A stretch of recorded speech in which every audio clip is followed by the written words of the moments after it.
تو یہ کیا ہے جو محترم آپ کر رہے ہیں؟ اچھا مزیدار بات یہ کہ بلوچوں کے نام پہ جو یہ پی ٹی آئی کی جماعت نے لسانیت کا کارڈ کھلا ہے، مظلومیت کا رونا رویا ہے، بے وقوف بنا کر لوگوں کو اپنے عزائم جو ہیں وہ انہوں نے خود ہی ایکسپوز کرنا شروع کر دیے ہیں۔ اچھی بات یہ ہے کہ اب میں نے ان تمام لوگوں کے کامنٹ سیکشنز میں جا کے دیکھا ہے، سوائے گالیوں کے انہیں اور کسی نے کچھ نہیں کہا، کیونکہ گالیاں پڑھ پڑھ کے ان کا وہ برا حال ہے، کیونکہ سب لوگ اس بات کو سمجھ رہے ہیں کہ پاک فوج کا اس پورے معاملے کے اندر کیا کردار تھا اور یہ لوگ کس طرح سے اس کو پورٹرے کر رہے ہیں۔ اس کا مطلب یہ ہے کہ واقعی دہشت گرد جماعت ہے۔ یہ D G I S P R کا بیان آپ کے سامنے ہے۔ انہوں نے کہا کہ پاکستان کے باشعور عوام نہ صرف چیزوں کو دیکھ اور سمجھ رہے ہیں بلکہ انتشاری سیاست کے پیچھے چھپے پیچیدہ ہاتھوں کو بھی سمجھ رہے ہیں۔ اب ان کا اشارہ کس کی طرف ہے آپ اچھے طریقے سے سمجھتے ہیں، اسی بات کی اصل میں ان کو آگ لگی ہوئی ہے۔ اچھا پھر آپ کو بتاؤں کہ اس کے اوپر عمران ریاض خان جیسے بندے کو نا، وہ گیلا تیتر جو خود پاکستان سے بھاگ چکا ہوا ہے، اس کو بڑی تکلیف ہوئی۔ کہتا ہے کہ D G I S P R کو اس افسوسناک سانحے کے موقع پر سیاست پر بات نہیں کرنی چاہیے تھی، یہ وقت اتحاد کا متقاضی ہے۔ کامران صاحب نے روکنے کی کوشش بھی کی مگر وہ کہتے ہی چلے گئے۔ اصل میں D G I S P R جو ہیں وہ کامران شاہد کے شو کے اندر بات کر رہے تھے،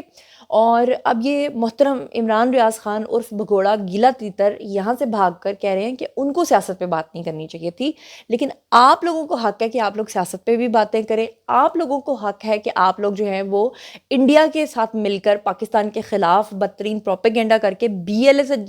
جو جیسی دہشت گرد کالعدم تنظیم ہے ان کے بیانات کو کوٹ کریں، وہ آپ سب لوگوں کو سب مادر پدر آزادی ہے۔ اور پھر اس کے بعد D G I S P R جو ہیں انہوں نے کیا زبردست قسم کا بیان دیا کہ اس کے بعد تو سب کو آگ ہی لگ گئی۔ انہوں نے کہا کہ جعفر ایکسپریس کے واقعے نے گیم کے اصول تبدیل کر دیے ہیں، دہشت گردوں کا شکار کر کے انصاف کے کٹہرے میں لایا جائے گا۔ اس کا کیا مطلب ہے؟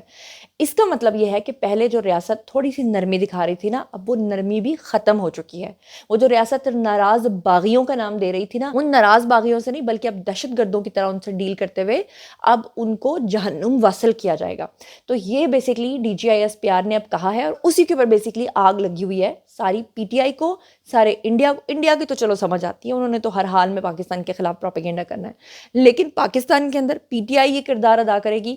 تو میں آپ کو ایک بات بتاؤں، پی ٹی آئی کا انجام آج سے کچھ عرصہ پہلے مجھے لگتا تھا ایسا ہو نہیں پائے گا، لیکن ہم اپنی آنکھوں سے دیکھ رہے ہیں وہ پی ٹی آئی جس نے اتنا زور پکڑا ہوا تھا، نو ڈاؤٹ عمران خان کی fan following huge fan following تھی، لیکن آپ دیکھیں نا کسی وقت میں الطاف حسین کا بھی بول بالا تھا، آج الطاف حسین کہاں ہیں؟ وہ الطاف حسین جن کے ایک انگلی کے اشارے پہ پورا سندھ، پورا کراچی بند ہو جاتا تھا، اور ان کی ایک انگلی کے اشارے پر کیا کیا وارداتیں کہاں سے کہاں ہو جاتی تھیں، آج وہ بے بس ہو کر روتے پیٹتے آنکھوں سے آنسو نکالتے ہوئے ریاست سے معافیا مانگ کے کہتے ہیں مجھے ایک موقع دے دو۔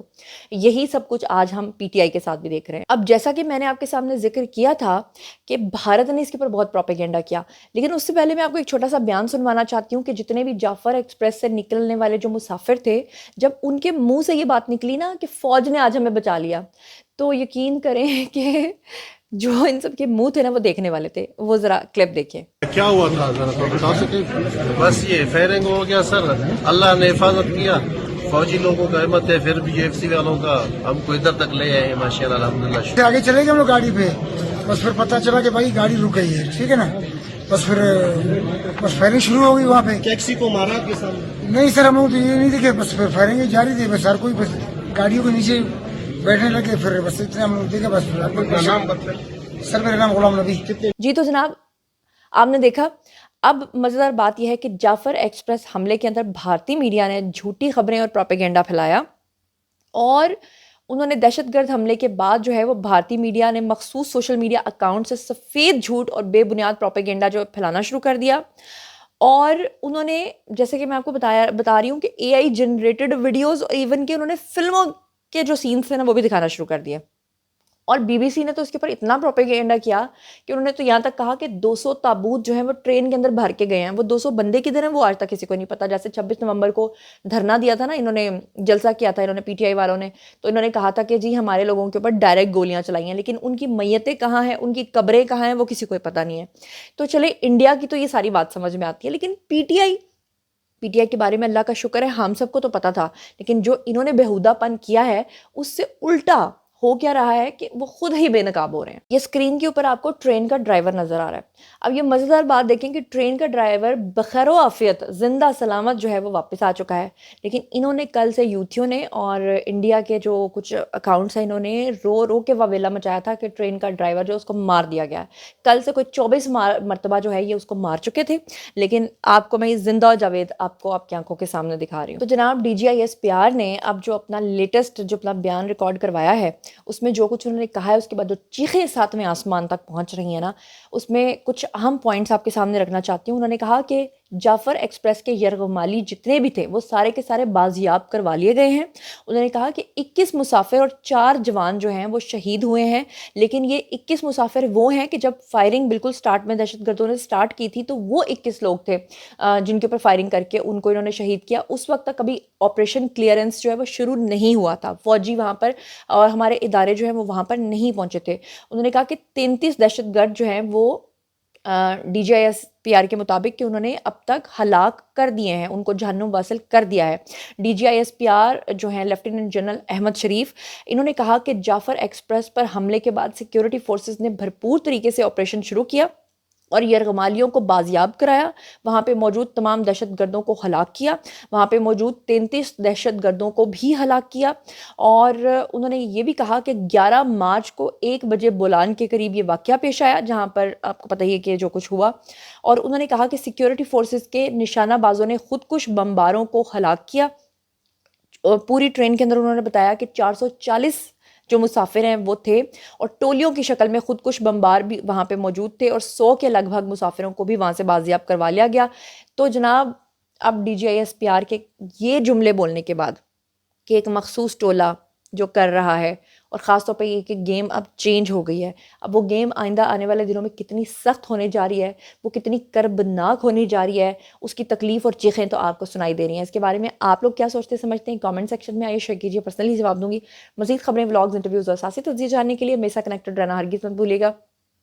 چینل کو سبسکرائب کر لیجیے گا. اپنا بہت خیال رکھیے گا. اللہ نگہبان.